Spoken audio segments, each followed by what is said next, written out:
नमस्कार. वैद्य Jeevan Chaudhari, manager medical sales Sandu pharmaceuticals limited. आज धन्वंतरी जयंती 10 नोव्हेंबर 2023 वैद्य सत्कार समारोह आणि धन्वंतरी जयंती या निमित्ताने आज आयोजित असलेल्या वैद्य सत्कार समारोहामध्ये आज आपण विविध वैद्यांना आमंत्रित केलेले आहे. त्यामध्ये आज आपण पुण्यावरून वैद्य महेश्वर वैद्य सर यांना आमंत्रित केलेले आहे, ज्यांचे ज्योतिष, आयुर्वेद आणि हस्तसामुद्रिक ह्या शास्त्रामध्ये विशेष प्रावीण्य आहे. तसेच त्यांचे कायदा ह्या विषयामध्ये सुद्धा प्रावीण्य आहे. नमस्कार सर. नमस्कार सर, आयुर्वेद, ज्योतिष, हस्तसामुद्रिक आणि कायदा ह्या सर्वांचा जो अभ्यास आहे तो तुम्ही एक एक टप्पा करून तुम्ही जो साध्य केलेला आहे, याच्या मागचं काही विशेष कारण आहे का, की जेणेकरून त्याला आयुर्वेदाला तुम्हाला रुग्णांसाठी असा एक अनुभव वेगळा मिळाला म्हणून? आपण अगदी योग्य प्रश्न विचारलेला आहात की ही जी सगळी तिन्ही शास्त्रे आहेत, कायदा, ज्योतिष आणि आयुर्वेद आणि हस्तसामुद्रिक, या सर्वांमध्ये सर्वात पहिलं म्हणजे आयुर्वेदामध्ये सांगितलेलं आहे की प्रत्यक्षम ही अल्पम, हे प्रत्यक्ष ही अल्प आहे आयुर्वेदाच्या सूत्रांप्रमाणे. म्हणजे आपल्याला जो विचार करायचा आहे तो आपली तर्कबुद्धी लावून करायचा आहे. म्हणजे दिसताना फक्त वात, पित्त, कफ हे 3 दोषच आपल्याला मुख्यत्वे करून दिसतात. त्याचे अनेक कंगोरे पाहून आपण चिकित्सा करत असतो. आणि त्याचप्रमाणे ज्योतिषाचं पण आहे की ज्योतिषामध्ये पण तर्काला खूप वाव असतो की 12 राशीच आहेत आणि सगळ्या एवढ्या लोकांना 12 राशींमध्ये बसवायचं असतं. ते कशाच्या आधारे? तर त्यांच्या जन्मतारखा, त्यांची जन्मवेळ आणि जन्मठिकाण यानुसार. आणि तोच तर्क आपल्याला ज्योतिषामध्ये लावता येतो. आणि दुसरं महत्त्वाचं कारण म्हणजे आयुर्वेद हे पंचमहाभूतांवर आधारित आहे. म्हणजे त्याची चिकित्सा म्हणा किंवा त्याच्यातली द्रव्य म्हणा ही पंचमहाभूतांवर आधारित आहेत. आणि त्याच पंचमहाभूतांचा आधार घेऊन ज्योतिष हे शास्त्र आधारित आहे. म्हणजे वेगवेगळ्या तत्वांच्या वेगवेगळ्या राशी, त्यांचे स्वभाव हे ज्योतिषामध्ये पाहायला मिळतात. आणि हाच विचार करून 2000 साली ज्यावेळेला मी MD झालो आयुर्वेदामध्ये, त्यावेळेला सुश्रुतामध्ये सांगितलेलं आहे की वैद्यांनी एकच शास्त्र शिकून उपयोगाचं नाही, तर त्याला अनुषंगिक जी दुसरी शास्त्र आहेत जी आयुर्वेदामध्ये भर टाकतील अशा शास्त्रांचा उपयोग तुमच्या शास्त्रासाठी करून घ्यावा. त्याच्यात त्याने विशेषतः संस्कृतमधलं व्याकरण, ज्योतिष हे मुख्य विषय सांगितलेले आहेत. तर त्याचा आधार घेऊन मला काहीतरी शिकण्याची इच्छा होती आणि त्यानुसार मी ज्योतिष शिकायला सुरुवात केली.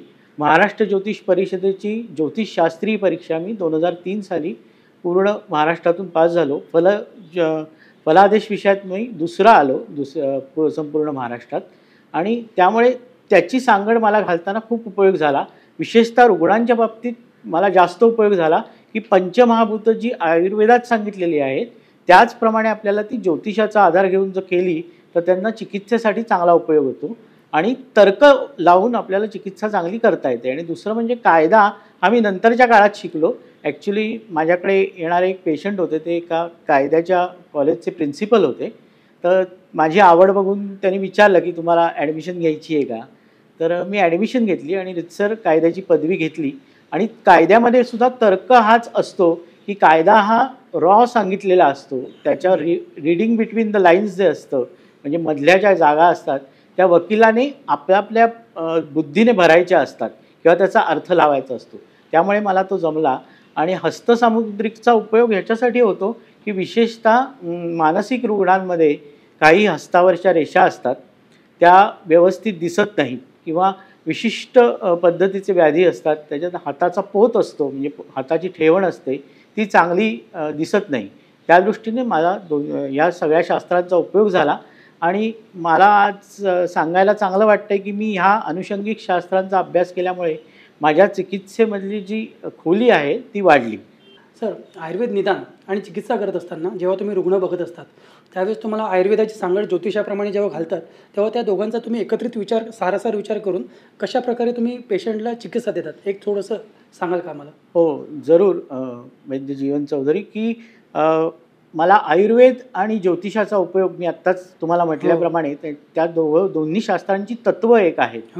त्यामुळे एखाद्या रुग्णाच्या कुठल्या स्थानात कुठला ग्रह आहे त्यानुसार त्याला व्याधी होण्याची शक्यता जास्त असते.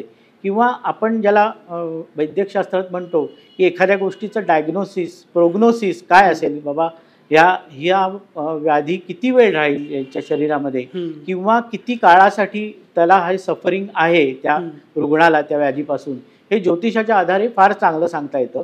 आणि विशिष्ट स्थानांमध्ये ज्या वेळेला एखाद्या पत्रिकेमध्ये मंगळ हा ग्रह स्ट्रॉंग असतो किंवा जी विशिष्ट स्थानं सांगितलेली आहेत ज्योतिषामध्ये, प्रथम स्थान, चतुर्थ स्थान, सप्तम स्थान, अष्टम स्थान आणि द्वादश स्थान, या स्थानांमध्ये जर मंगळ असेल तर त्या माणसाला उष्णतेचे विकार हे फार जास्त प्रमाणात होतात. किंवा दुसरं म्हणजे अर्श, मूळव्याध, भगंदर ह्यासारखे व्याधी होण्याची शक्यता त्या माणसाला जास्त असते.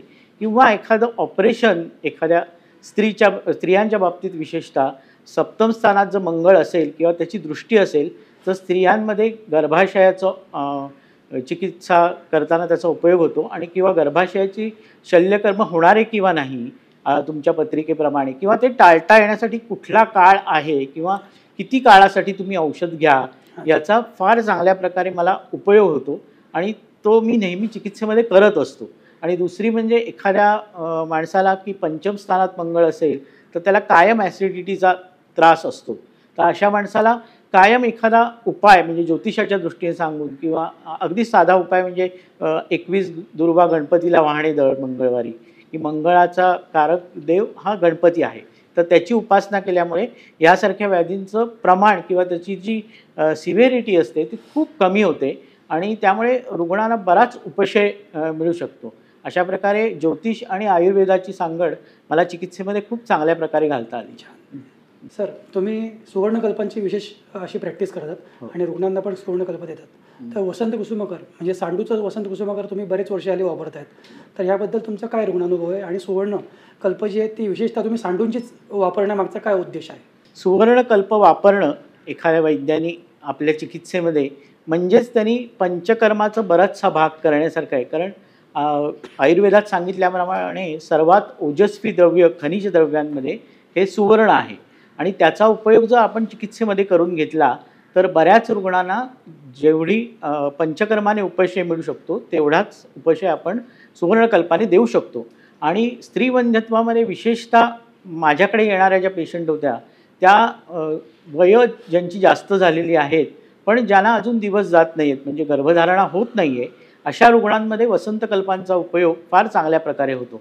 आधी मी बऱ्याच कंपन्यांचे वसंतकल्प वापरून बघितले पण सांडूचा वसंतकल्प हा जास्त चांगला रिझल्ट देणारा किंवा तेवढाच रिझल्ट देणारा मला मिळाला. त्यामुळे सांडूचे वसंतकल्प वापरताना विशेषतः बीज निर्मिती किंवा ज्या महिन्याच्या महिन्याला बीजांचं जे ज्याला आपण ओव्ह्युलेशन पिरियड म्हणतो तो काही स्त्रियांचा लांबणीवर जातो किंवा आधी येतो आणि बीज परिपक्व होत नाही आणि त्यामुळे त्यांना गर्भधारणा होऊ शकत नाही.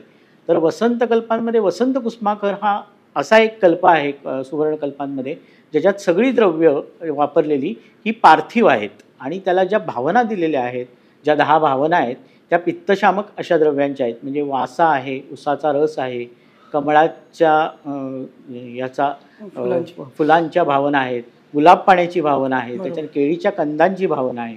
तर ही सगळी द्रव्य पित्तशामक आहेत. त्या पित्तशामक द्रव्यांचा पार्थिव द्रव्यांवर संस्कार केल्यामुळे म्हणजे आयुर्वेदात सांगितल्याप्रमाणे संस्कारोही गुणांतराधान, गुण जे असतात भावनेचे संस्कार असतात ते त्या द्रव्यावर होतात आणि त्याच्यानंतर ते द्रव्य जसं शरीरामध्ये जातं अग्नी त्याला ॲक्सेप्ट करायला लागतो तसं ती भावनेतली द्रव्य एक एक करून उलगडायला लागतात आणि त्या भावना द्रव्यातून सगळ्या शरीरावर परिणाम होत असतो. तर स्त्रियांमध्ये ज्या वेळेला ओव्ह्युलेशन चांगल्या प्रकारे होत नाही किंवा बीजाचं परिपक्वता चांगली येत नाही तर वसंत कुसुमाकरामुळे वसंतकल्प म्हणजे वसंत कुसुमाकर याचाच अर्थ आहे की शरीरात वसंत फुलवणारा. वसंत फुलला म्हणजे काय झालं की सगळ्या वसंतात काय होतं तर सगळ्या झाडांना पालवी फुटलेली असते, फुलं आलेली असतात म्हणजे नववसंत आलेला असतो. तो वसंत कमी पडतो स्त्रियांच्या शरीरामध्ये. अशा वेळेला वसंतकल्पांचा फार चांगला उपयोग होतो.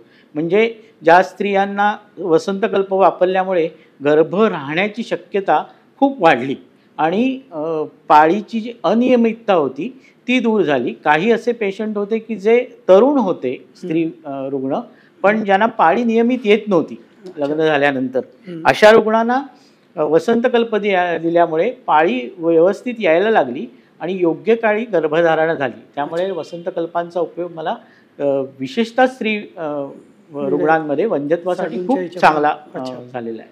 सर तुम्ही पंचकर्म आणि शमन चिकित्सा यापैकी शमन चिकित्सेवर अत्यंत जास्त भर हो. देतात आणि शमन चिकित्साच तुम्ही सगळ्या रुग्णांना देत असतात. तर शमन चिकित्सेमध्ये सांडूंची तुम्ही विविध प्रकारचे आसवरिष्ठ वापरतात, सुवर्णकल्प वापरतात. तर अशा प्रकारच्या सांडूंच्या औषधांपैकी एखाद्या औषधाचा तुम्हाला एक असा खूप चांगला अनुभव असा आलेला आहे का की जेणेकरून तो अनुभव तुम्ही सगळ्या वैद्यांना शेअर करू शकाल? हो. जरूर वैद्य जीवन चौधरी, मी सुवर्णकल्प प्रॅक्टिसमध्ये खूप वापरतो. सगळ्याच कंपन्यांचे वापरतो, पण आत्ता मला रिसेंटली सुवर्ण मालिनी वसंत या सांडूच्या कल्पाचा फार चांगला रिझल्ट मिळाला. तो सुद्धा स्त्री रुग्णांमध्ये जे ब्रेस्ट कॅन्सर म्हणजे कर्करोग स्तन्याचे आहेत त्या स्तन कर्करोगांमध्ये फार चांगला रिझल्ट मिळाला. माझ्याकडे एक रुग्णा यायची जिचं स्तनांमध्ये गाठ होती आणि तिने टेस्टिंगला ती गाठ दिली होती, पण त्याच्यात पूर्णपणे स्टेज 1चा त्यांनी मॅलिग्नन्सी दाखवली होती. आणि ती रुग्ण आल्यानंतर मला म्हणाली की मला आयुर्वेदाची चिकित्सा घ्यायची आहे, कारण एकच त्याची केमोथेरपी झाली होती आणि केमोथेरपी झाल्यानंतर तिची अशी इच्छा होती की मला केमोथेरपीमध्ये अजून घ्यायची नाही, कारण त्यांनी खूप विकनेस तिला जाणवत होता. तर मी तिला तपासल्यानंतर सगळे परीक्षण केल्यानंतर त्यांना सुवर्ण मालिनी वसंत कल्प हा बाकीच्या औषधांबरोबर खलून पुड्या करून त्यांना दिल्या.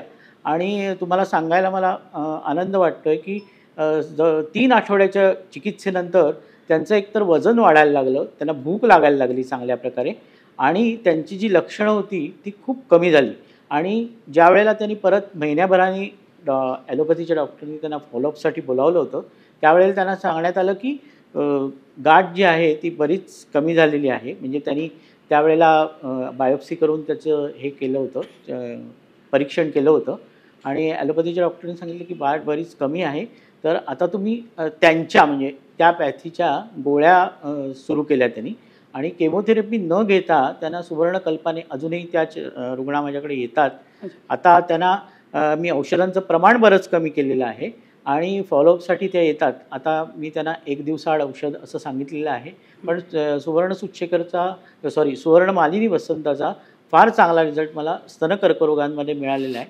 आणि स्तन कर्करोगामध्ये पोस्ट ऑपरेटिव्ह म्हणजे स्तनाचं हे केल्यानंतर काढल्यानंतर त्याच्यानंतर जर शक्तीचा केमोथेरपी दिल्यानंतर शक्तिपात होतो बऱ्याच रुग्णांमध्ये, स्त्री रुग्णांमध्ये जास्त तो जाणवतो.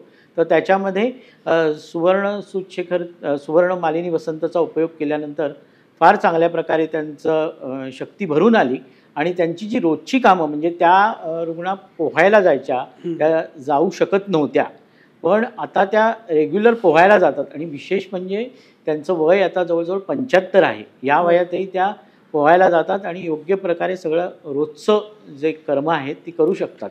त्यामुळे मला नेहमी त्यांचा फोन येतो की तुमच्या चिकित्सेमुळे मी व्यवस्थित आहे. सांडूंचा विशेषतः सुवर्णकल्प सुवर्ण मालिनी वसंतचा फार खूप चांगला उपयोग झाला. ओके सर, तुम्ही ज्योतिषशास्त्राचा अभ्यास जेव्हा केला तेव्हा ज्योतिषशास्त्राबरोबर तुम्ही रुग्णांना जेव्हा तपासत होतात तेव्हा ज्योतिष आणि आयुर्वेदामध्ये सांगितलेल्या अधिदैविक चिकित्सा ह्या दोघांचं कॉम्बिनेशन करून तुम्ही काही रुग्णांना चिकित्सा दिलेली आहे का आणि त्याबद्दल एखादा रुग्ण तो सांगाल का? जरूर वैद्य जीवन चौधरी, मला सांगायला आवडेल की ज्योतिषशास्त्रामध्ये असे काही ग्रहयोग असतात की ज्याच्यामुळे होणाऱ्या ज्या व्याधी असतात रुग्णांना त्या विचित्र पद्धतीच्या होतात किंवा आपल्या आयुर्वेदात सांगितल्याप्रमाणे अभिआचार अभिशापजन्य ज्या व्याधी आहेत त्या होण्याचा काही असे ग्रहयोग आहेत की शनी आणि केतूची युती, शनी आणि राहूची युती किंवा गुरु राहूच्या युतीमध्ये पत्रिकेत जर असेल तर अशा विशिष्ट स्थानांमध्ये असेल तर ते व्याधी होण्याचा खूप जास्त संभव असतो. आणि आत्ता तुम्ही विचारत त्यावेळेला आपल्याला अशा व्याधींमध्ये एखादा दैविक उपाय म्हणजे देवाची एखाद्या उपासना सांगितली तर त्या व्याधींचं बराचसं प्रमाण कमी होतं. विशेषतः जे आत्ता सध्याच्या अनेक लहान मुलांमध्ये ऑटिझम हा फार मोठ्या प्रमाणात आढळतो. तर अशा वेळेला बुध आणि राहूच्या युतीमध्ये ऑटिझमचं प्रमाण हे जास्त दिसतं की गतिमंदत्व येतं मुलांना की ते रोजच्या शाळेत जाऊ शकत नाहीत किंवा ते कोप करू शकत नाहीत रोजचा अभ्यास. अशा वेळेला बुधाची उपासना सांगितली किंवा राहूची उपासना सांगितली किंवा ते ज्या नक्षत्रात आहेत त्यांची दानं सांगितली, त्या विशिष्ट नक्षत्रावर दिली तर ह्याचं प्रमाण बरंचसं कमी होऊ शकतं. आणि शेवटी जाता जाता मी असं सांगेन की ह्याचा उपयोग ज्योतिषशास्त्राचा विशेषतः जे वंध्यत्वाचे जे पेशंट आहेत त्यांच्यामध्ये बऱ्याच उपाय करून पण स्त्री पुरुषांना मूल होत नाही किंवा तेवढा रिझल्ट मिळत नाही, अशा वेळेला बीजशोभन किंवा बीजशोधन मुहूर्त म्हणून ज्योतिषात सांगितलेले आहेत की विशिष्ट दिवशी स्त्री आणि पुरुषाचा संबंध आल्यानंतर दिवस राहण्याची म्हणजे का गर्भधारणा होण्याची जी शक्यता आहे ती खूप जास्त प्रमाणात वाढते. अशा वेळेला असे मुहूर्त जर काढून दिले रुग्णांना तर त्याचा जो उपयोग आहे तो फार चांगल्या प्रकारे होतो आणि त्याचे निकाल जे आहेत ते खूप मला चांगल्या प्रकारे मिळालेले आहेत. विशेषतः स्त्री पुरुषात दोघांचंही वंध्यत्व असेल आणि कुठल्याही दुसऱ्या उपायाने उपाय होत नाही अशा वेळेला मी अनेक रुग्णांवर प्रयोग करून बघितले तर त्यांना ह्या उपायाने लगेच रिझल्ट मिळाला. त्यामुळे ज्योतिष आणि आयुर्वेद म्हणजे पूर्वीच्या आपल्या षट दर्शनांमध्ये ज्योतिष येतं तर त्याच्यामध्ये वेदचक्षु असं त्याचं नाव आहे. कुठलाही वेद जर जाणायचा असेल तर आधी ज्योतिष हे जाणणं आवश्यक आहे.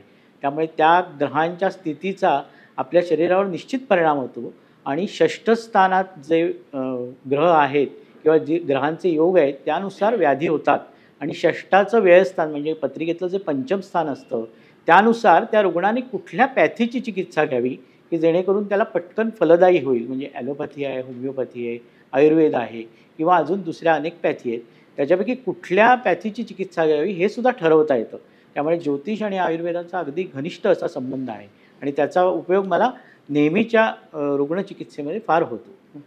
सर आभारी आहे, तुम्ही एवढं सगळं ज्ञान आम्हाला दिलं आणि वैद्य सत्कार समारोह 2023 सांडूंचा जो दरवर्षीचा समारोह आहे यासाठी तुम्ही आलात आणि विशेषतः पुण्यावरनं तुम्ही वेळेत आलात याबद्दल आम्ही तुमचे धन्यवाद मानू इच्छितो. धन्यवाद वैद्य जीवन चौधरी. तुम्हाला पण दिवाळीच्या शुभेच्छा आणि सांडूने मला जी संधी दिली की हे ज्ञान मला लोकांपर्यंत पोहोचवण्याची याबद्दल मी सांडू कंपनीचा आभारी आहे आणि सर्वांना दिवाळीच्या खूप खूप शुभेच्छा. Thank you sir.